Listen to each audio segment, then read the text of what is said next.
3,000 other nodes, and out of these 3,000, on the average, only 4 of them are going to be 1. The rest, 2,996 of them, are going to be zeros. So using such a fixed m by n matrix as an adjacency matrix is also inefficient. Let me tell you what I use in my, so I write programs that analyzes graphs a lot in my research. So this is what I used to represent a graph. I use a hash table data structure, and I use an adjacency matrix in which each of the rows are variables. Each of the rows are also hash tables. So I use 2 hash tables like this.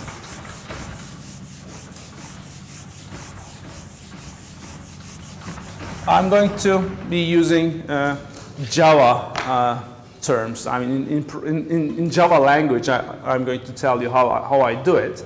So I have a main hash table, A matrix, okay, is equal to new hash table something. So this A matrix is going to be my the whole matrix is going to be a hash table, and for a node, for example, when I'm processing the list of edges, a network. So how do you get the network first? I mean, what kind of a data structure the network, in what kind of a data structure or text file the network is provided to you is usually, you don't need to give the list of, most networks do not give you the list of vertices explicitly, okay? If somebody gives you just a list of edges, one by one, the vertex set is implicit in that information. Okay, if you just process the list of edges, you are going to know which vertices you have. Okay, so I mean, in other words, actually in this graph representation, this is redundant. I mean, if it's redundant, if you disregard nodes with no connections. Okay, if a node does not have any edges to anybody, if you want to throw out that node, you can get that information, the node information, completely from this edge list E. Okay? So do you understand what I mean? So if your graph is a connected graph, meaning that at least each node have at least one edge. If it's connected, each node is going to have at least one edge, meaning that each node is going to appear at least once in this edge list. So by processing this edge list, you can find your vertex list. And in practice, most networks, if you go ahead and download a network from a database, what you get is a list of edges. In a text file, you get your network like this: A, B, B, C, C, D, C, C, C, A. So you get a list of pairs of proteins as your network. This is your network. You get 100,000 lines of text file which contains your network. Now, what I usually do is, when I'm constructing this hash table A matrix, each of the node is going to be a key in this, it's going to have an entry in this A matrix. In other words, for example, I'm going to have in this A matrix, I'm going to, for example, A matrix dot put, the key is going to be the node name, for example, put A here, and put another hash table, which is the neighbors, okay? Initially, this is going to be an empty hash table, new hash table like this. This is for neighbors. Okay, so what I do here is that I access my rows, the rows here, each of they are not ordered. I have each protein here is used as a key, so that if you're looking for the neighbors of, for example, protein C, you can directly query in this hash table, get me the neighbor hash table of this protein C. And it's going to be in all one time. The hash tables are really efficient in terms of query because this key value relationship. If you ask a certain protein, it's going to give you the hash table associated with that certain protein immediately in constant time. So when I see, so you can also query in Java the hash tables, for example, you can query whether a certain vertex exists in your main hash table or not, whether a certain node exists. For example, if this is the first time you encounter with A, while you're processing, you can ask this, whether does A matrix contain A?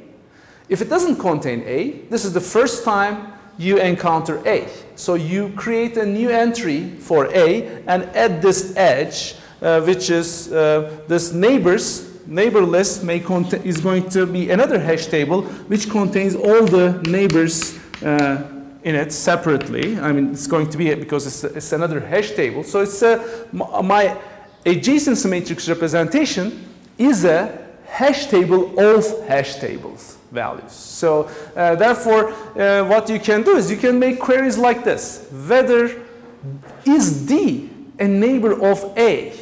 If I give you the whole hash table, if you ask me a simple question like this, whether this node D is a neighbor of node A, you can again find this in constant time. You just go to the hash table of D and also ask whether A exists in this list of hash tables. So this way, you only get space for the existing edges. If you have a sparse network, this hash table representation is going to be very efficient. You are not going to be storing anything about non-existing edges. And it's going to be able to try to find out subgraphs in this large graph also efficiently. Okay, this is just to give you some practical information about how you can actually implement things that are related to graphs. Now let's have a 10-minute break. And I'm going to continue with some theoretical work about construction of these graphs.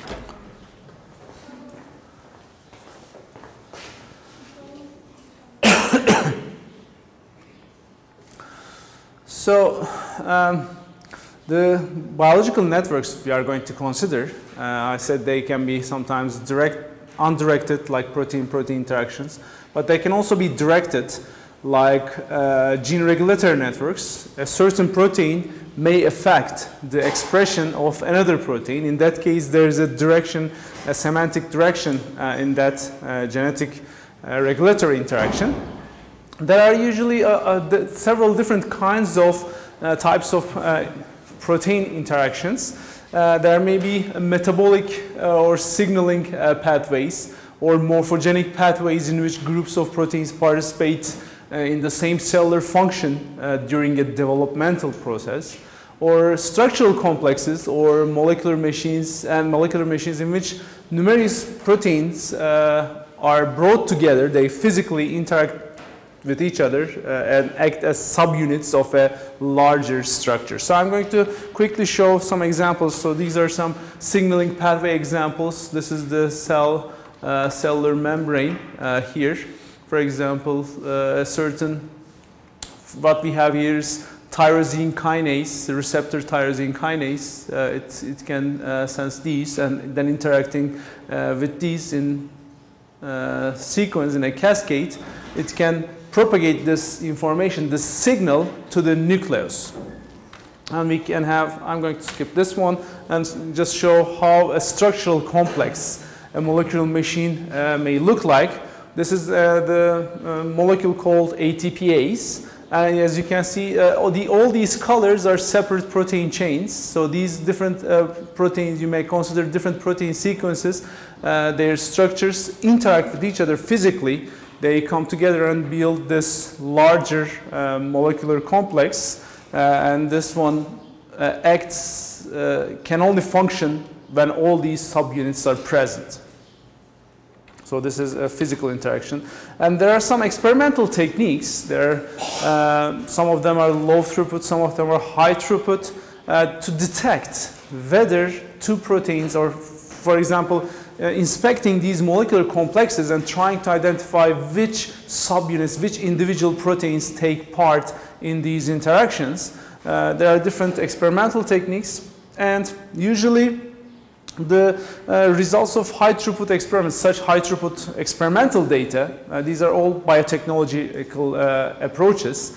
I'm not going to go into details of them, but just you should know there are some experimental ways. By experiment, by observing the cell biologically, by conducting some experiments in wet lab, we can identify the individual proteins interacting. Some of these experiments are high throughput experiments, like yeast-2 hybrid is a technique which tries to find out which proteins interact with each other in a large scale by assaying the whole genome, if possible. And such results of such high throughput experimental data is usually collecting in databases. And there are also low throughput experiments, as I mentioned earlier, biologists focusing on a specific interaction, a specific pathway, and these results are usually in the literature. There are thousands of small-scale, low throughput experiments performed in labs worldwide for years. So we have them as scientific articles. Here we can collect this information from these articles, but what is the difficulty here is that these articles are written in free text.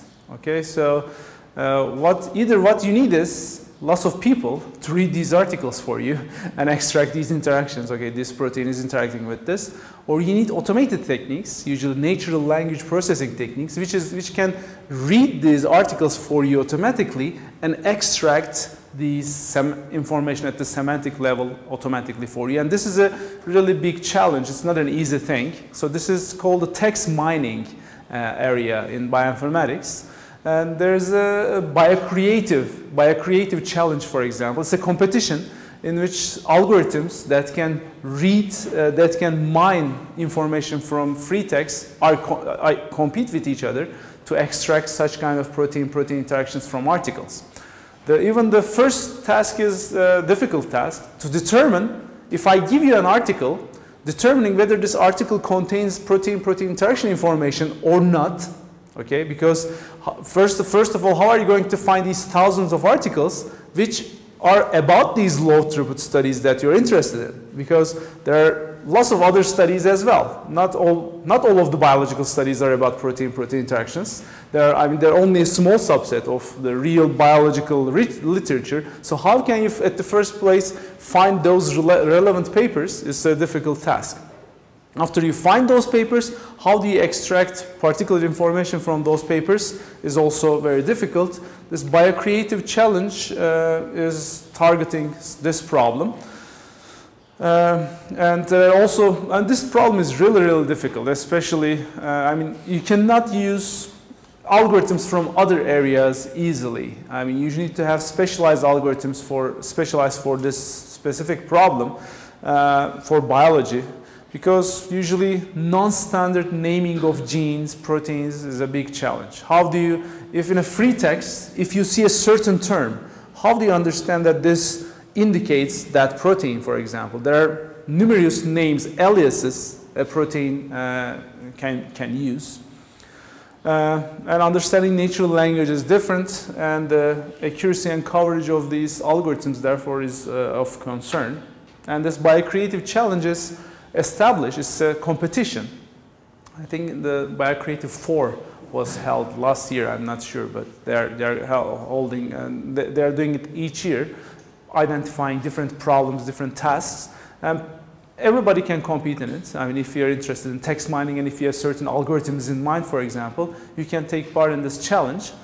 So they identify different problems each year, and such competitions are good because this is how you develop new algorithms in that competition you can improve existing algorithms. So this is how this area is improved, how this problem can be solved in better accuracy and better coverage. In addition to literature, there are other things we can use.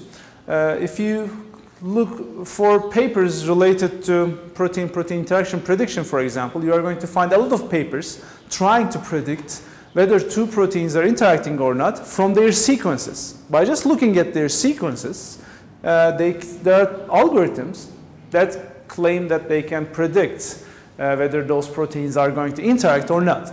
This is a very difficult problem. I mean, by just looking at the sequence, it's difficult to understand actually whether they are going to interact or not. But there are techniques which with different reported accuracies that they claim they can do it from sequence data. There are also other indirect genomic evidence. For example, existence of genes in multiple organisms. This is called a phylogenetic profile. For example, you look at the protein, you look at the gene, and you look at homologs of this gene. In, for example, you have 400 organisms which are fully sequenced, and you look at these 400 organisms and see whether this gene has a homolog in these 400 organisms. And if it has homologs, in which of these 400 organisms we have homologs of this gene. This is a phylogenetic profile for that gene. Okay, this gene has homolog in these organisms and it doesn't have homologs in these organisms. If we have another gene with a very similar phylogenetic profile, meaning that these two genes appeared and disappeared together in different organisms, this may be an evidence that they're functionally associated, because usually in evolution a complete function, a biological function appears or disappears, I mean, in this evolution. So if we are talking about these complete biological functions, if a complete function disappears, all the genes related with that function may have disappeared. So similarity in phylogenetic profiles may indicate functional association. So there are all these different evidences, different indirect data may be used to combine, or if you combine all these weak evidences, what you may say is that, okay, we cannot be for sure, we cannot be sure with just by just looking for phylogenetic profile, how can we be sure that they are interacting or not? We cannot be sure. It's just a weak evidence, some kind of a heuristic that tells us whether these two proteins interact or not. But if we combine several weak evidences together in a statistical framework, we can, if many different unrelated evidences tell the same thing, it may be at the end we may be strongly confident that these two proteins interact or not. One such statistical framework that we can use is, I'm going to skip this, is the probabilistic network approach. Based on the quality, the Bayesian approach can be used to compute this probability. Based on the quality of the supporting evidence coming from different sources, we can compute a posterior probability of whether two proteins interact or not. And at the end, we may have a weighted network like this. As you can see, some edges are very strong, some edges are weak. I mean, the evidence that showed the interactions between these two proteins are not very strong. So we may have a probabilistic network approach like this. And we can use the Bayes rule. And if we have the naive Bayes assumption, the naive Bayes assumption says that individual evidences are conditionally independent. Okay? The different of evidence types are independent of one another given the truth about interaction. I mean, in other words, if a conditional independence means that if you know, if somebody tells you these proteins interact or not interact, their location on the genome and their microarray expression behavior is independent from each other. If this assumption you believe is correct, if these individual different evidences are independent from each other, you can combine these individual evidences by just multiplying. Yes?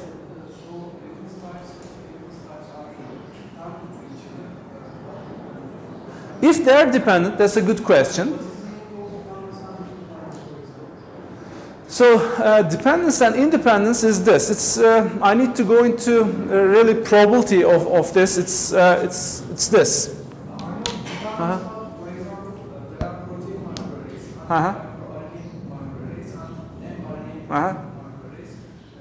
lots of data from these individual methods, and we want to combine them together to get For example, in such a case, probably they are dependent, okay? And you cannot use the naive Bayes assumption. In that case, you can use fully connected Bayesian networks. The area of Bayesian network approach, actually, this is just a simple, what you see here is a simple Bayes rule. In general, Bayesian networks provide you a statistical framework to capture the dependencies between data. You can have a graph of dependencies. Okay, this, for example, the RNA expression data depends on the microarray result. For example, you can have a complete, fully connected edges between these evidences, showing which evidence the causality relationships. If you have this causality relationship between evidences, you can have that, and you can use the Bayesian network approach for that. Unfortunately, we don't have time to go over the whole Bayesian network idea, but I'm teaching a statistical methods in bioinformatics course at the Informatics Institute, and we cover these statistical techniques in detail in that course. And lots of techniques actually, even although the independency does not hold, some techniques does not even check whether they are actually independent or not, conditionally independent or not. Most of them just assume, most algorithms just assume they are independent, and they directly multiply the individual probabilities you compute from a single evidence. So what is this? So let me try to explain this formula to you. So this Z is a vector of evidences. Okay, given the, so a vector of evidences can be like this. For example, microarray data, genomic location, phylogenetic profile. So all of these, Z is a vector showing all of these evidences. So our goal is, given all these evidences, the thing that we can observe about these protein pairs, what is the probability that there's an interaction?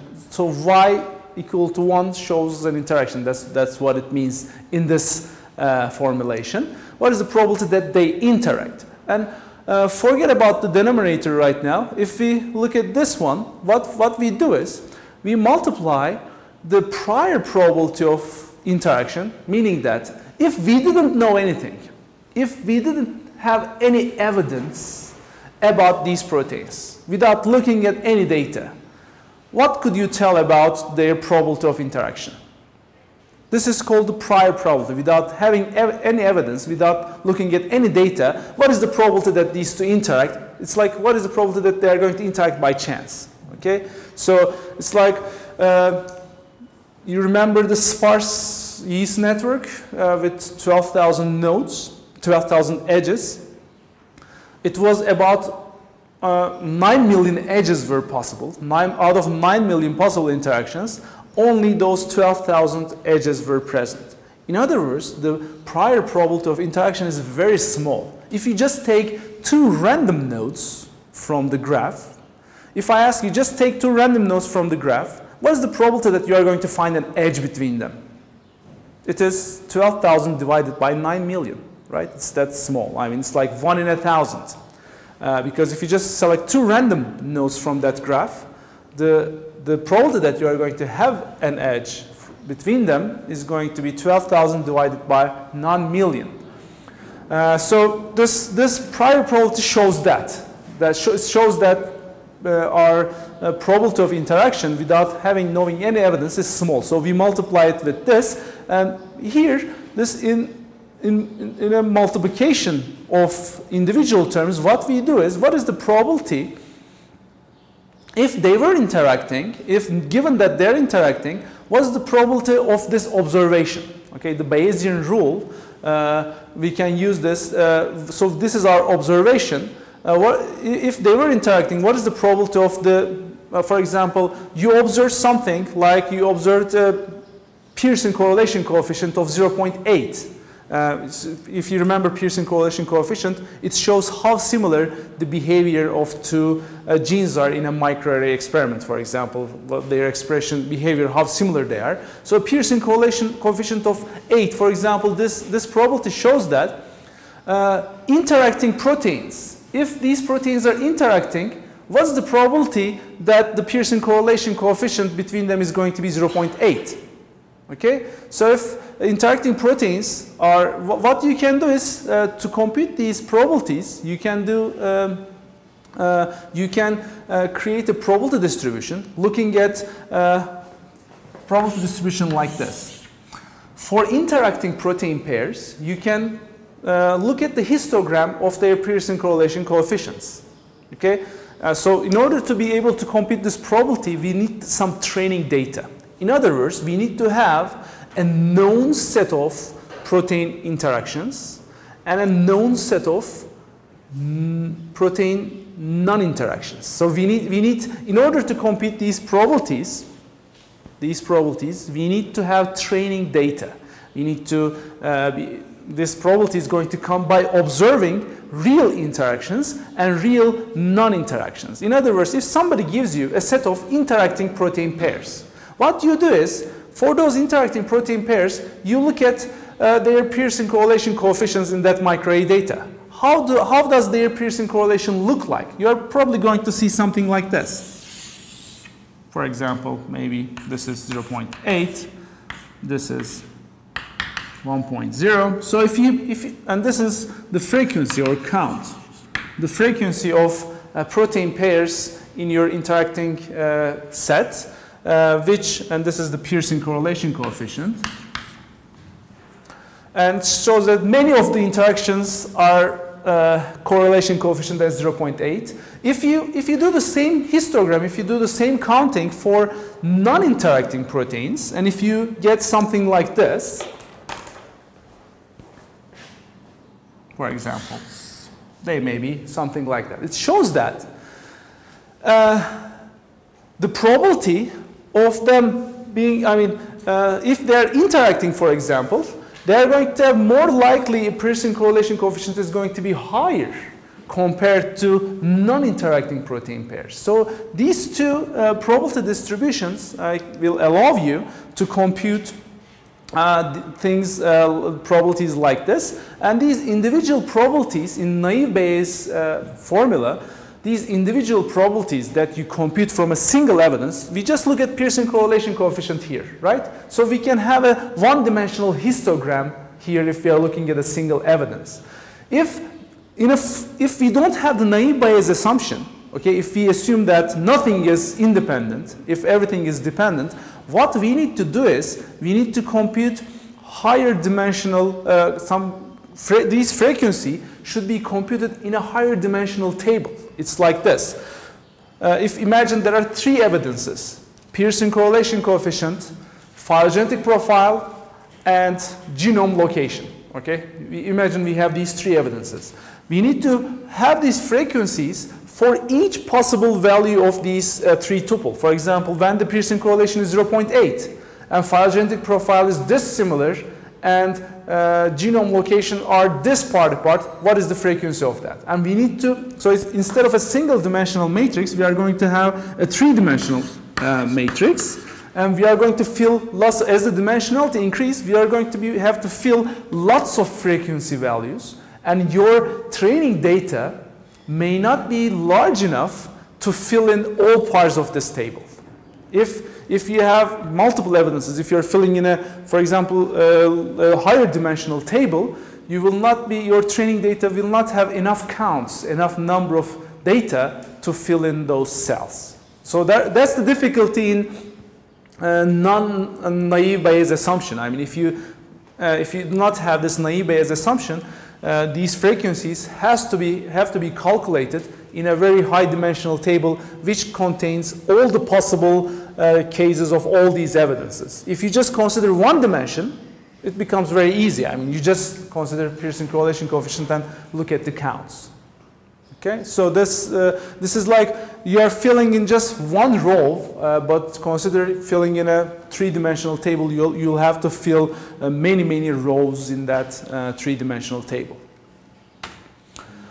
So the Bayesian network approach, we can also use, if we don't have the naive Bayes assumption, we can use a fully connected Bayes and Bayes network. And in 2003 paper by Jensen et al., they used this approach to predict a network of yeast genes. Okay, so do we have time for this? Let me see. Yes, just to show you how to compute the likelihood of an interaction for a single evidence type, I'm going to give you a practical example. Okay, so this, I told you about this histogram, but practically what we do is this. This histogram, if we are going to program this, we need to have some discrete values. What we do is, for this purpose, we fill a table. Okay, we have a table of Pearson correlation coefficient space. Pearson correlation coefficient can be from -1 to +1. Here around 0 we have uncorrelated pairs, and around -1 we have negatively correlated, and here positively correlated gene pairs. Now what we do is to compute the likelihood. What I mean by likelihood is that for a given, if somebody gives you an evidence, if somebody tells you that these two genes have a Pearson correlation of 0.9, what we want to find out is what is the likelihood that they're interacting. So we want to convert this micro Pearson correlation value to something about protein-protein interactions. If you have this evidence, how likely they are going to interact or how likely they are going to not interact. This likelihood is not a probability, okay? Likelihood can be greater than 1.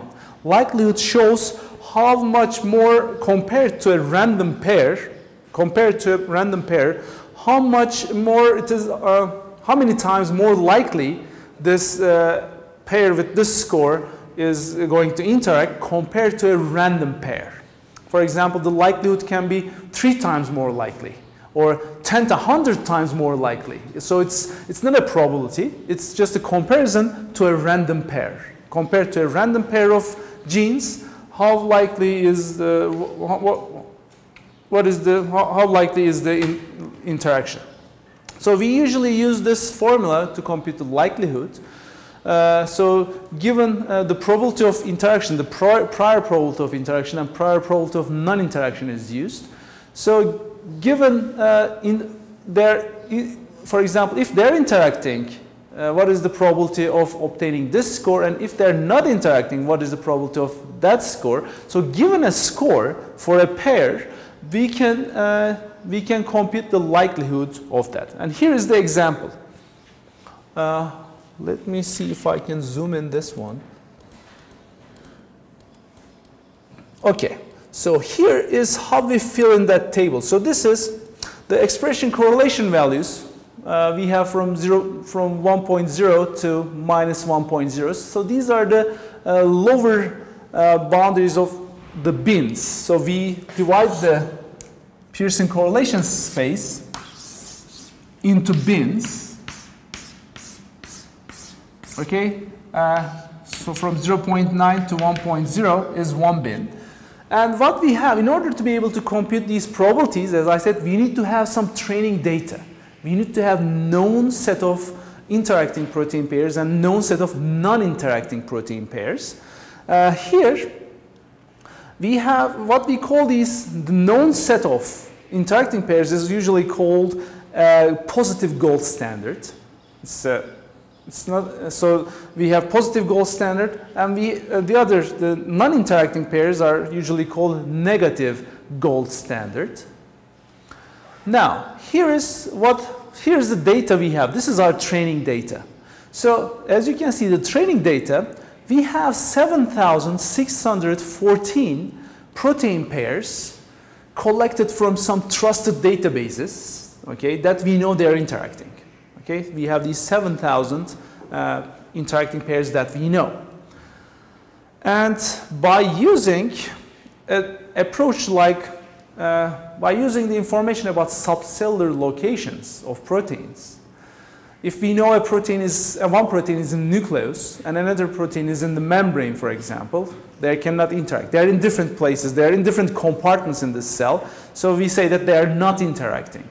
By using this subcellular information, we can create a data set of 2,600,000 non-interacting proteins. Okay? So we have a lot of non-interacting proteins. We know that they are not interacting because they are in different compartments in the cell. They never come near each other during their lifetime. Okay, so we have a negative gold standard data set and positive gold standard data set. And this is, we have 18 million protein pairs that we want to predict whether they are interacting or not. Okay, these 18 million protein pairs are about, I think, this 18 million, what is the number of nodes? It's probably around 9,000 nodes, okay? I think, no, it's not 9,000. It's like 6,000. Yeah, it's like we have 6,000 nodes. 6,000 nodes probably make, so 36 million if you disregard directed edges, it's going to be 18 million. Okay, it's n squared divided by 2. N squared divided by 2, so 13 million is the, so it's about 6,000. We have about 6,000 proteins we want to predict whether they are interacting or not. So we have in total 18 million protein pairs we want to know their interaction information between them. And about 2.5 million of them we know whether they're interacting or not. Now the question is to predict for the rest, around 15 million proteins, we don't know anything about them. About those 15, for those 15 million proteins, we want to predict protein pairs, we want to predict whether they interact or not. And this is how we compute the likelihood for the microarray data only. What we do is, we look at out of these 18 million protein pairs, we look at how many of them has a Pearson correlation coefficient greater than 0.9. There are 678 of them. And out of these 678, 16 of them are from our gold positive data set, and 45 of them are from our gold negative data set.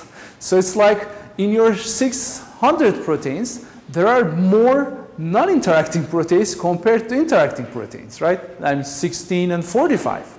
So it seems that the likelihood, I mean, even if you have 0.9, you can't really tell anything. I mean, there are 3 times more negative pairs compared to the positive pairs, right? But this number should not fool you. I mean, it may be 3 times more than the number of negatives here is 3 times more than the number of positives. But is this 3 times really what is the, if you look at the actual percentage of negative to positive ratio, it's a lot more than 3 times. So it's like you have a 1 million population and only 1,000 guys in one place. And if you select a group, these 1,000 guys are still less than the 1 million guys, but their representation with respect to their original ratio is much higher. So the 1645 are not directly used in likelihood combination. What we do is we look at this ratio of 16 to 7,000. So 16 to 7,000, that ratio is this. It's 2 in 1,000. Okay, 16 to 7,000 is like 2 in 1,000. And the other ratio is like 1 in 100,000. Okay, the negative to all negative ratio is much smaller. So if you look at, if you take the ratio of this one to this one, you get 124 as your likelihood. In other words, so this is how likelihood is computed. What we do is